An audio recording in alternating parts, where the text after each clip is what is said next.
So my name is Sharon, and my fashion brand is called HELIADES. It's HELIADES.com, and I can drop that into the URL later if in the chat if you'd like me to. And I design and make cool looking sun protection apparel and accessories to wear every day. My point of view that I am going for is an elevated look in sun protection with a bit of attitude mixed in, and it's a look that you can wear anywhere. So my product differentiation is that it doesn't look typical, like you've just been at the beach or camping or working out. And I'm targeting people who are skin and health and style conscious. So my ideal customer wants to sun protect their skin every day, and they are also eco-aware. So it's a very niche product, and it's a very targeted market. So I just hung up some examples around me of the designs that I make. I do gloves, arm sleeves, scarves, sun dickies, hoodies, capes. And for the last couple of years, I was making sun protective fabric face masks.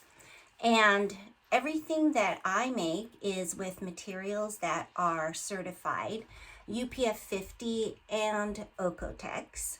And I look for partners who demonstrate like they have an active commitment to decreasing their carbon footprint. And in addition to that, I also try to like upcycle any unused fabric. And so like we make these fabric flowers, we call them spirit flowers. And then we also make these little zippered storage bags. And it's just a way of, we're just trying to use as much of our materials as possible, like the leftover scraps, and try to keep it out of landfill. So I have officially been in business as HELIADES for about 4 years now. However, I have been, kind of refining this idea for my business for several years before that. And how it came about. So I have tattoos on my arms, and you may know that UV light breaks down the ink faster. So I always wear sunscreen over my tattoos. However, I learned that sunscreen breaks down and you need to reapply it throughout the day, every 2 hours, they say. And it transfers easily to your clothing and onto all the other surfaces. So I decided to start looking for cool looking UV sleeves that I could wear every day.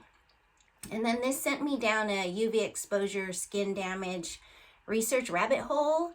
And I kind of arrived at the realization that I should probably start sun protecting my skin daily, not just my arms, but more than that, my neck, chest, shoulders, and my face.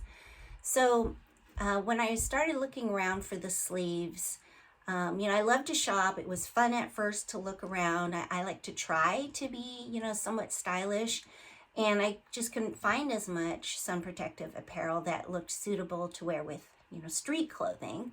So that is how I identified the need, and I decided, okay, I'm going to just make my own, and then let's take it another step forward and let's see if there's any demand for this. If there are other people out there like me who are, skin and health and style conscious. So that really is the jump off point where the desire and the need helped to forge my brand and my business, my brand's identity. So if you are thinking about starting your own brand, I just want you to know that, being in the fashion industry, it's new for me. It's like another career. My background is in tech. And in terms of why I started a business, on a personal level, it was always my dream to own my own business. And it was just a matter of kind of getting, your guts up to give it a try and possibly fail. But that is better than never having even tried. And, to be honest, it's hard to find a balanced job opportunity that's fulfilling and it pays enough to cover childcare and it's got a flexible environment that's friendly to kids. all of that stuff. So there was also a practical element to this decision besides having this desire to be an entrepreneur and having this product category idea. And in terms of funding to get started, I have always believed in having a side hustle. And so prior to this endeavor, I had a handmade jewelry line that I designed and I sold at trunk shows.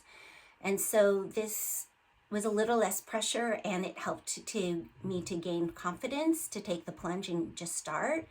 But it also provided me with seed money to lay the foundation and get my business off of the ground. And overall, I don't regret that I tried doing this. I really love it. It's very fulfilling. It's very rewarding. It's also really challenging, at times stressful, but you're always learning and you're always on your toes, pivoting, and you suffer bouts of imposter syndrome all the time. But everyone I talk to, including the very successful small brands, they still suffer from it. And that is just part of being, a fashion entrepreneur. You just kind of have to have a strong stomach, if you will. So, yeah, in terms of local production, small batch, and sustainability. So prior to the pandemic, I had already decided that I wanted to produce locally. I just am the type of person I wanted to be hands-on with the process. I really wanted to make sure the quality of the work was consistent. I like to watch and learn, and it was just a great way to be, in touch with the process. But remember, what happened at the start of the pandemic. The supply chain was interrupted. The freight ships were out of position in the wrong ports, and the moving of goods, raw materials as well as finished goods, literally was just paused. And, every factory was shut down everywhere, both domestic and overseas. And I'm sure you know this, we're still feeling the supply chain effects today, both as consumers and as small businesses. So I don't see that necessarily changing anytime soon. And I think that all of this helped to kind of, fast track the movement that was already happening, for consumers to buy local. And I think the concept of buying local is now mainstream in consumers' minds. I think there's a lot more awareness for it, and I think it's really wise for new businesses to continue to explore local production. And, there are a lot of benefits. You have more control over everything, which I mentioned.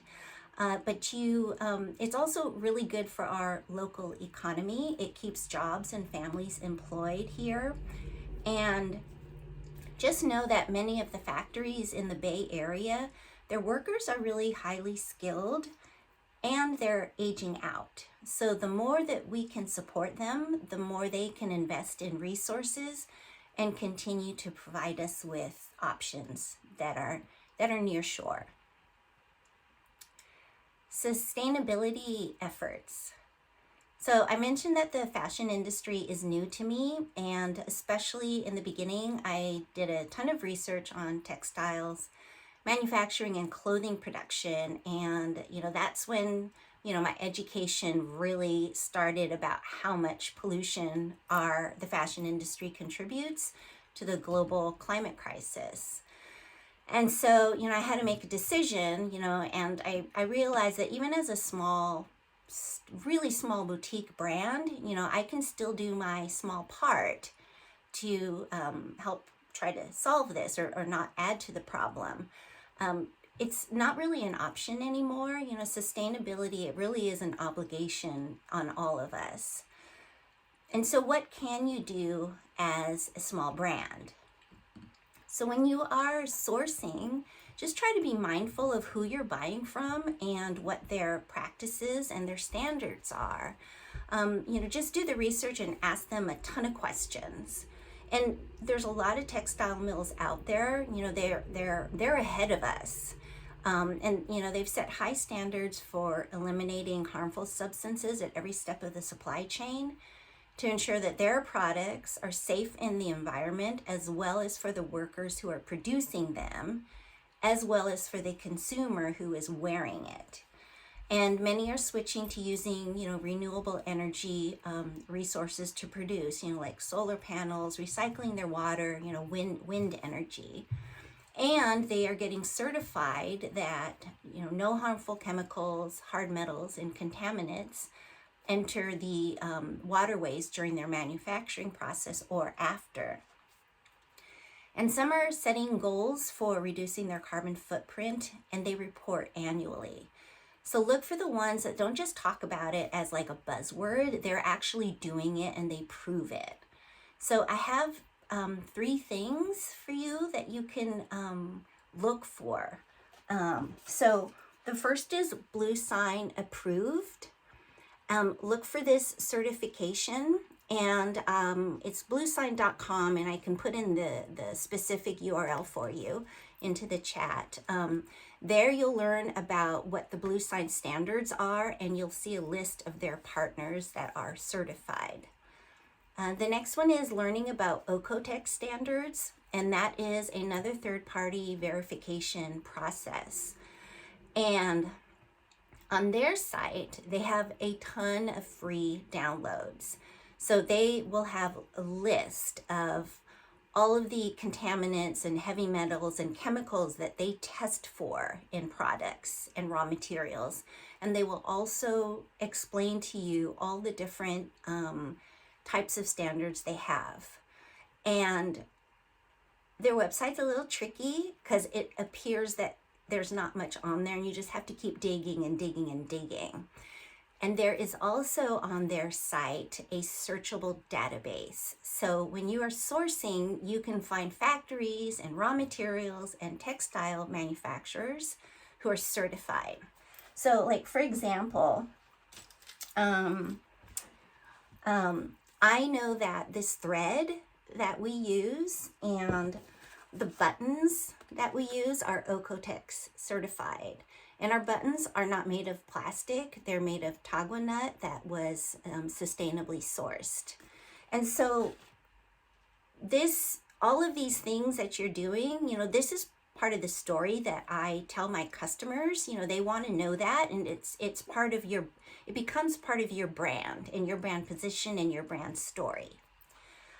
So the third one I wanted to share with you is GRS, and that stands for Global Recycling Standard. That's another third-party verification system for textiles made out of recycled materials.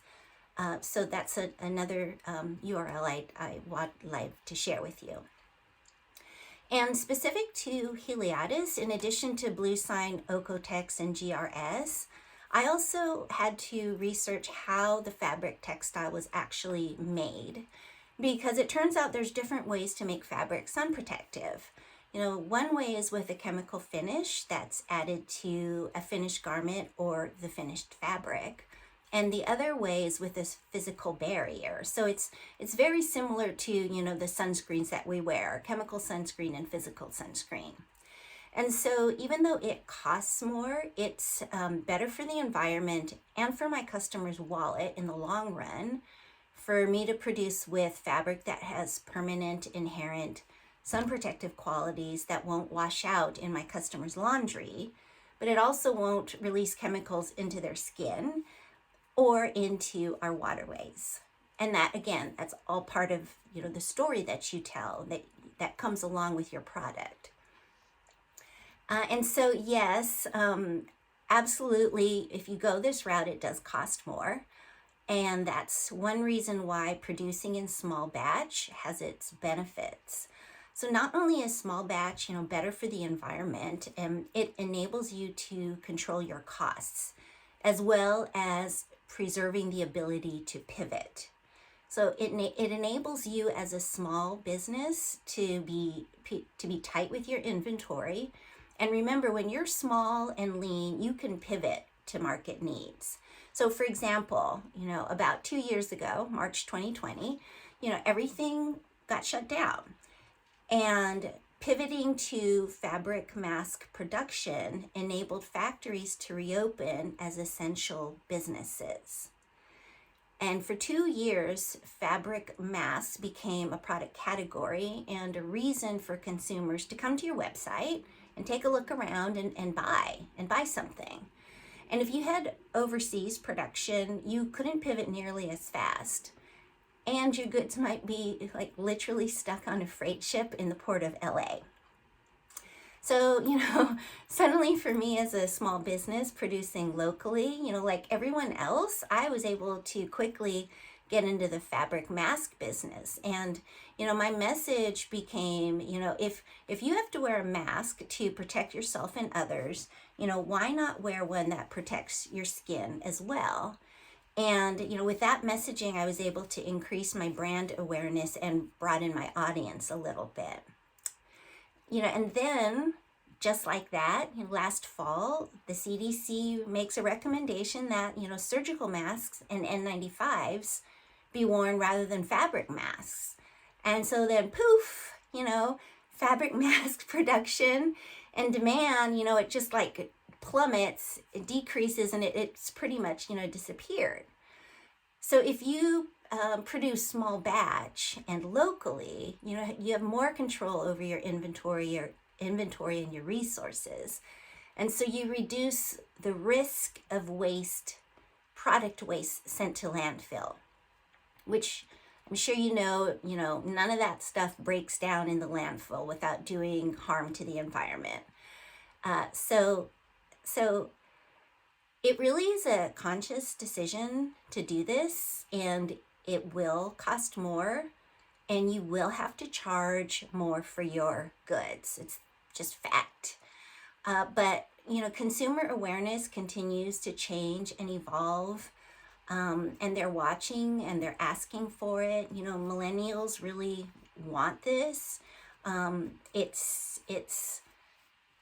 think it's going to become more of a demand as time goes on. And, what it just means is that you have a vastly different game plan than, Shine and other fast fashion brands like Zara, that promote like the throwaway culture and cheaply made clothing. You're just like the polar opposite of that. And I think as a society, we're just moving away from that, that mentality. So I haven't regretted launching my brand and also going in this direction because my conscience is clear about it.